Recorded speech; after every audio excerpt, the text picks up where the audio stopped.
Well, my name is Eduard Fito. I'm director in my company, Semillas Fito, of corporate affairs and business development. And here I'm also representing ISF as its president. Edward, you're wrapping up the first of a 2-year term as ISF president. I'd like to talk a little bit about you and your history. You lead a family-run seed company in Spain. Since it was founded in 1980, the company has blossomed from a small family business into a multinational. What's your fondest memory of working in the family business, and why does that memory stand out for you? When I was a child, especially during the summer times, when I used to be in the farm where we did the research and the seed production, so everything was around seeds. So that's something is in my DNA, and also now looking back and I see the career of my father, for instance, I realize better those images, or I understand better those images that I have when I was a kid. And the company, the company has like different milestones, if you will. I would say that in these 140 years, we've been for a very local seed producer and plant raiser to a national company that we still producing seed. To start breeding, and now we go international, and that's maybe every generation did something to contribute somehow, doing something to the company. As ISF president, you help lead an organization that represents the interests of literally a whole world of people who've dedicated their lives to feeding the planet. How has being ISF president these past couple of years helped you grow as someone who has a direct impact on feeding the world? You mean me personally? Well, I think I grew a lot as a professional and also as a person. So being the president of and first the vice president gave me an excellent opportunity to meet a lot of people, to understand different realities.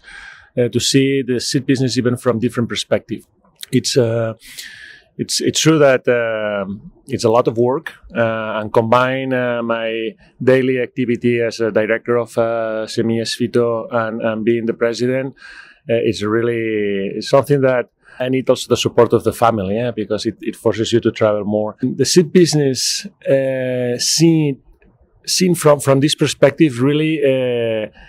You see the magnitude of the things and how far-reaching is. So how much we impact in the society, and that's amazing. That's really an experience that I will never forget, and that's for sure.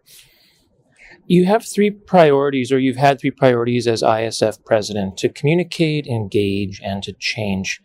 Let's begin with the first one, communication. Why is that important for you and for the global seed sector? Well, I think that communication is probably something that we have never done before.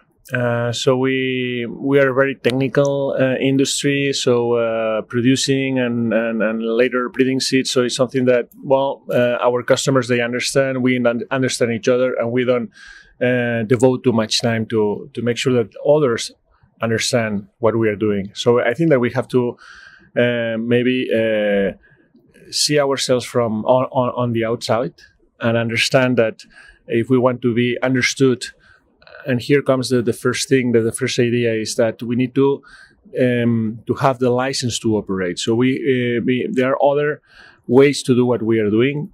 Other organizations, they also can do what we are doing, but we think that we are very well positioned to do what we are doing. So, but then we have to explain it, why we do it, and communication is crucial. The second one, change. Why do we have to make or adapt to those specific changes? Well, let me first explain a story that it's not related to the seed industry. So I remember that buying a disc, vinyl, or a CD when I was a teenager was something that it was something. I mean, we all wanted to go to the disc shop and buy discs. And when the digitalization came, and so the music was no longer in the shops, but it was in internet. So and the sales of the discographics went down. Okay, and they were really concerned about that because they were selling music, IP at the end of the day. So they had to change the whole scheme how they sell seeds, music. And I think that's also a little bit what might happen to us. So we are no longer selling seeds only, but genetics. And the way we sell genetics might be or has to be a little bit, or might be a little bit different in the coming years. So we it's just to preserve the IP, just as the example I put with the music. And that's why I mean that we have to change. We just not can just preserve the system as it is based on the law and everything. Maybe we have to make sure that the business flows in a very natural way where suppliers and customers, they understand each other, because the scheme that we put in place is reasonable, understood, and allows everyone to make money. Engagement. Who are you engaging? Is it consumers, other people within the industry, farmers, and why does our industry have to do that? Well, the first thing that I think that we have to realize is that we are not the only one wanting a world where the food is secure and the agriculture is sustainable. And so if we understand that, so I think that will be better to do the journey with somebody else that gives us more strength and more credibility, legitimacy. So that's why I think we have to engage other players, other stakeholders, other organizations that are also pursuing the same objectives. And that's, this is basically what we're trying to do. And I think that also it's a nice way to communicate that what we are doing and what we want is good. Before I let you go, what's the one most pressing issue for you at this year's World Seed Congress, and why? The most pressure issue?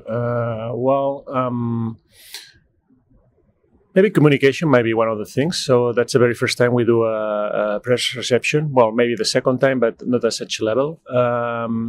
So trying to communicate and that's important, and it's a challenge.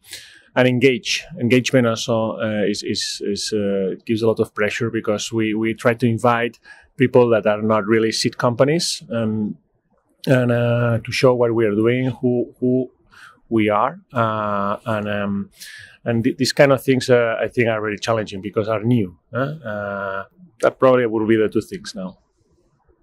Thank you so much for your time. You're very welcome. Thank you.